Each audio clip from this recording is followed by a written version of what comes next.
Hey, Tony from BikeBerry here. So today our topic is going to be all about mag wheel sets. We're going to go over the types, the uses, safety, and we're going to even jump into some history. Let's roll.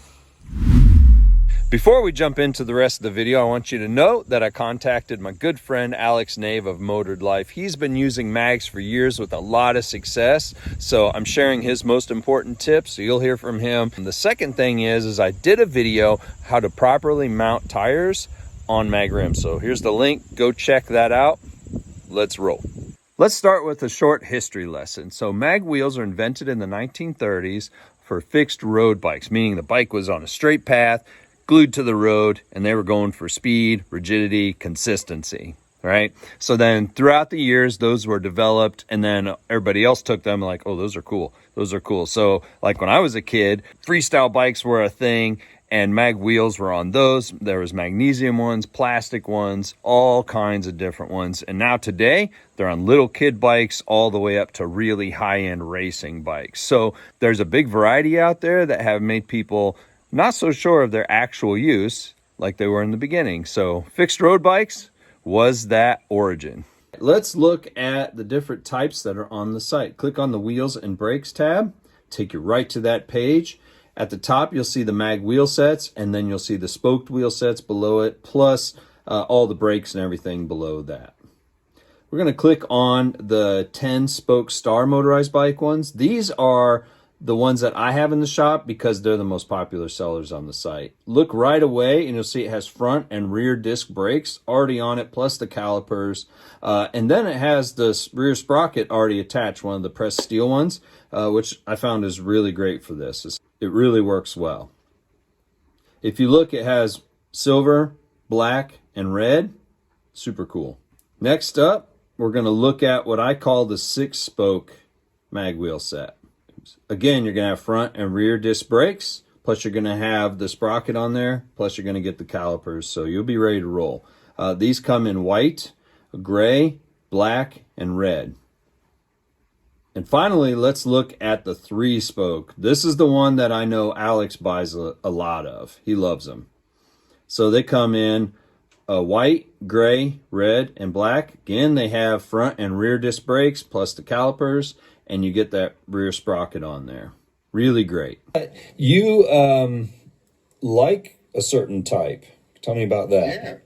So I have tested many different styles, types, colors, materials. The one I have found in particular that I haven't seen really any issues, or personally I haven't really, seen any issues or dealt with anything. The 3-fin or the 3-spoke mag rim seems to be one of the stronger options. And I think that's just for the sheer amount of metal that makes up, material that makes up the spokes themselves. That makes sense. Have you broke any of those? No, in fact, you don't really get a whole lot of super side-to-side leeway like you do on some of the other ones. Next up, let's talk about brakes. As you can see, we have disc brakes mounted to the rear and the front. It's a standard thing that when you order a set, it'll come with the brakes that you need. One other option is rim brakes.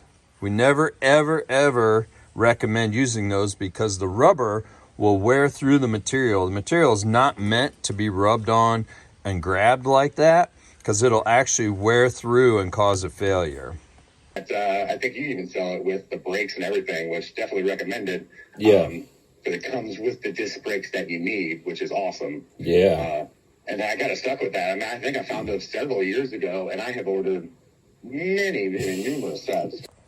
Let's look at the Swiss Cruise HD rim that you can put a caliper brake on because the steel sidewall, you're not going to wear through it. It's going to be resilient to the rubber brake pad no matter what. So it's going to be just fine. That is not the case for a mag wheel set. Another way that you could tell is just by measuring the surface area that it would be able to grip on, and it's really about 1/4 of an inch compared to 7/16 on the HD wheel. Pretty nice. So considering that there's not even enough surface area to grab here, plus it's just not a material that's made to handle a brake pad rubbing against it, that's why we went ahead and made it standard. It's the only one in the industry that comes standard with disc brakes front and rear. Now, depending on what bike you have, in this case, an F-Zero, you're good to go with the mounting points that are already provided on the frame.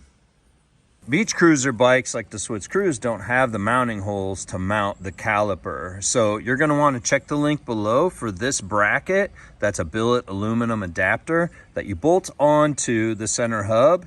It'll mount your caliper on here on the back or the front, and you'll be good to go. Next up, let's talk about accidents and failure. So one really common reason these rims crack or break apart or anything like that when somebody hits a pothole or any rough terrain is because the tires most commonly are underinflated. All right, so we let a lot of air out of the tire. So you could think, oh, it's fine if I'm riding and I got a little bit of squish in the tire, it's okay. What happens is you hit pothole after pothole or sidewalk edge or bump or rock or anything like that, it weakens the tube and the tire. But let's say you come up to a pothole or an edge of a sidewalk and bam, you do that. And you're like, oh, whew, I made it over that. You can fracture, basically stress fracture, the whole mag wheel itself. So you could crack and split it apart by doing that. And it also causes what they call snake bite or pinch flats, which the rim pinches the tube and cuts holes in it. Then you got a flat. Most common problem is underinflated tires and it doing this. Not being strong enough and just rolling right over it and taking some of the impact and moving on. Let's look at that on our HD wheel set. This is our 12 gauge spoke HD wheel set. So if the tire's underinflated and you hit a sidewalk or a pothole, bam, it hits it, it could pinch flat just like that. Another thing that can happen is it will basically bend the edge of the rim, but you don't notice it because it's steel and it doesn't affect it the same way. It won't crack it, it'll just bend it and you may not even notice it till later on you change your tire and you're like, whoa, that was really bent. But since mag wheels don't bend, they just take impact. They may have, you know, a smashed spot here, but because it's painted, you may not see that it actually is fractured. If it fractures over time, here and over here a little bit, and over here because of all the riding you've done, then one day it goes bam and it blows apart like this image. We would say 9 times out of 10 that was fractured rim from an underinflated tire. One of the most important tools for preventative maintenance is buy yourself a really good bicycle pump. So this is the Control Tower bicycle pump, and it's awesome. When I bought my mountain bike, I bought a pretty good mountain bike. They said, you need a good pump because you need to keep these tires hard. That way you don't get flats. So boy, they were right.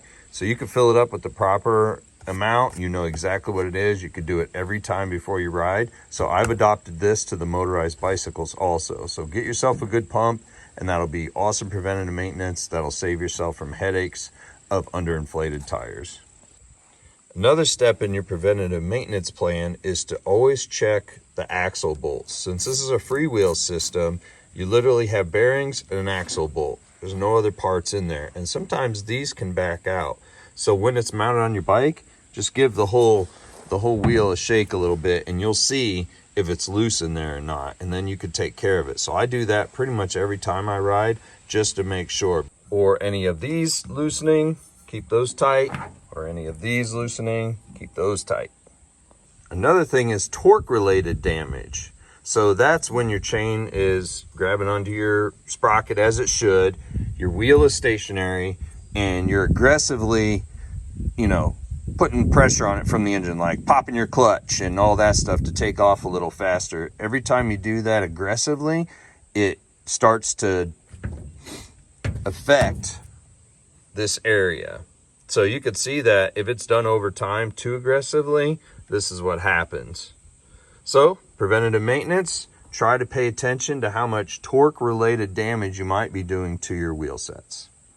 For sure. In fact, one of the unique things I've seen, so, we all try to start a new bike or, that maybe letting the bicycle chug, you know what I mean? By, when you slow down too much, you're not hitting the clutch, or, you're trying to get it started, it won't start. Yeah. That kind of back and forth chug flex is really not good on any mag rim in general. In fact, they're not really, I don't think they're made for that impact, that back and forth, that shaking. Yeah, so I never thought of that. I've seen a lot of guys snap the rims just trying to get them started. And of course, you know what I mean? I think we're talking very beginners here, because once you get a bike and you know how to start it, you're going to run into that issue many times. But I have seen that on the first couple rides, and I think that's just from that chugging flex, that back and forth shake on the sprocket, disc brakes, all that at once. Yeah, so it's adding a lot of torque and tension and just kind of beating the crud out of it, really. Yeah, so if anything, get going as fast as you can before you drop that clutch. That's an interesting thing, because I was noticing, like, we've all experienced this, I think, on a rear sprocket adapter that has a little bit of slip to it. That, so it's giving, not the rim, really, right? So this, if you apply that to a mag, it's because it's bolted straight to it, it's going to stress it. I mean, yeah, and you're spot on. Even the donut style rubber, the ones that hook to the spokes. Yeah. Maybe those, it's going to absorb a little bit of that shake, but like you're spot on there. The mag is going to really take all of that kind of chugging back and forth stress, brute force. So mag wheels are great as long as you use them properly. What that means is that the tires are inflated properly, keep it up to the right PSI. Make sure that you're riding on flat roads, no stunting, jumping, ramping, a lot of heavy, crazy use. They're just not made for that. Devil, I haven't had any personally break on me per se, but I don't do wheelies, or I'm trying to stunt on them, or try to go off any jumps per se. If you want a wheel made for that, check out the HD 12 gauge spoke wheel sets. I got a set right here, so you can see that it has the same bolt pattern for your brakes, for your sprockets, all that stuff. If you flip it over, it's oops, I'm stuck on there. Then you can see that your freewheel sprocket goes right on there. Same for the front one. You can see that it has the same disc brake attachment. So same deal in a much heavier duty, flexible rim. That'll get you through the rough terrain. Don't get me wrong. You definitely you get what you pay for when it comes to mag rims, for sure. Right. So if you see a set on eBay for $45, that might not be the best option. Yeah. Check out the link below for our mag wheel sets and our HD wheel sets. That way you get the one that's best for you.